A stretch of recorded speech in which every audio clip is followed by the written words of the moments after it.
Salut, aujourd'hui je vais te parler de comment faire pour devenir millionnaire ou milliardaire avec le business d'import et export. Alors je te conseille de suivre cette vidéo jusqu'à la fin et je te promets que tu ne seras pas déçu.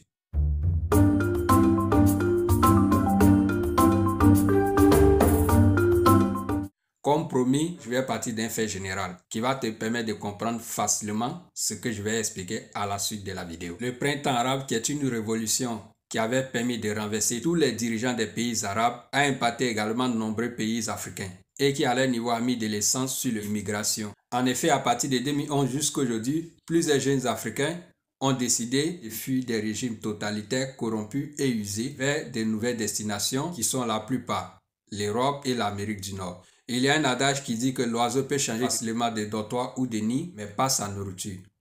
Et ce comportement d'oiseau, l'on le remarque également chez les êtres humains. Dans un langage plus clair et lucide, je vais te parler de l'immigration des Africains et les pays comme le Maroc, la Tunisie, voire l'Algérie. La plupart des Africains continuent de savourer les plats délicieux de chez eux, mais il y a un problème qui les empêche de les consommer en quantité et moins cher. C'est le manque de ces produits de consommation sur le marché des pays dans lesquels ils se trouvent. Il y a une forte demande des produits agricoles et cosmétiques. C'est vrai qu'il existe déjà des gens qui se sont lancés dans ce business, mais l'approvisionnement est très mal organisé à cause du coût de transport qui est très élevé parce que tous utilisent la voie aérienne qui est très coûteuse. Alors toi qui veux te lancer dans ce business ou qui est déjà dans ce business, le rôle que tu peux jouer est celui-ci. C'est l'import-export des produits vivriers et cosmétiques par voie maritime. Vu que tous les pays africains qui sont désengorgés par l'océan Atlantique ont une bonne relation avec le Maroc et la Tunisie. D'où nous parlons de 90% des échanges commerciaux du Maroc vers les pays de l'Afrique de l'Ouest. Si tu es un citoyen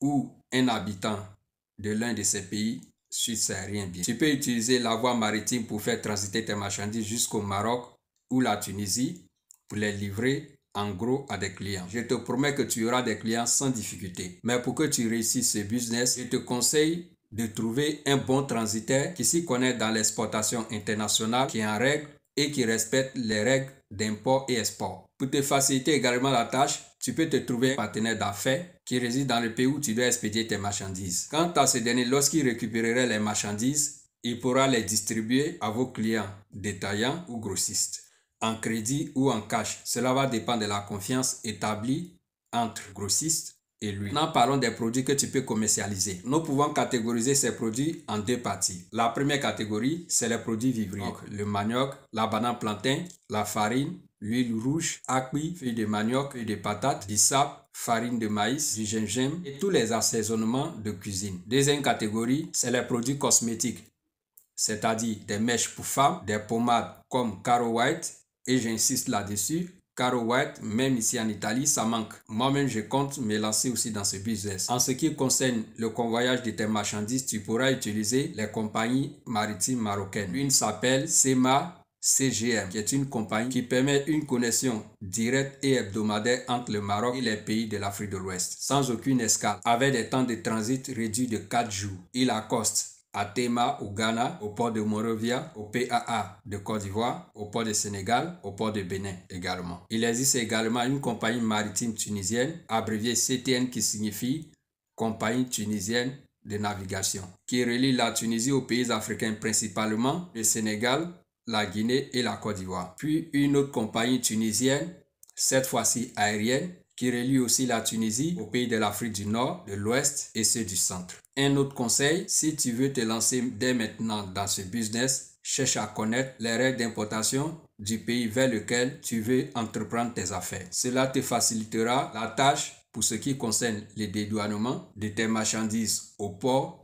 ou à l'aéroport. Un dernier conseil, tu dois chercher à connaître les règles qui concernent l'emballage des marchandises, parce que c'est très important. Cela te permettra d'éviter la confiscation de tes marchandises à la douane. Alors, nous sommes à la fin de la vidéo. Si tu veux avoir plus d'informations sur les idées que je viens à peine de développer, cherche à rentrer en contact avec moi. Je laisse mon email personnel dans la barre de description. Tu peux l'utiliser pour me joindre. Si cette vidéo t'a plu, n'hésite pas à de faire un autre tour ici la semaine prochaine afin qu'on développe ensemble une autre idée de business ou de faits sociaux. N'hésite pas de me laisser ton point de vue en commentant, de liker et partager la vidéo également. Sur ce, je te dis ciao.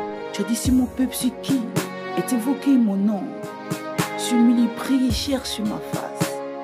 Moi, l'Éternel, je les oserai. Oh Père, je cherche ta face. Je veux te rencontrer.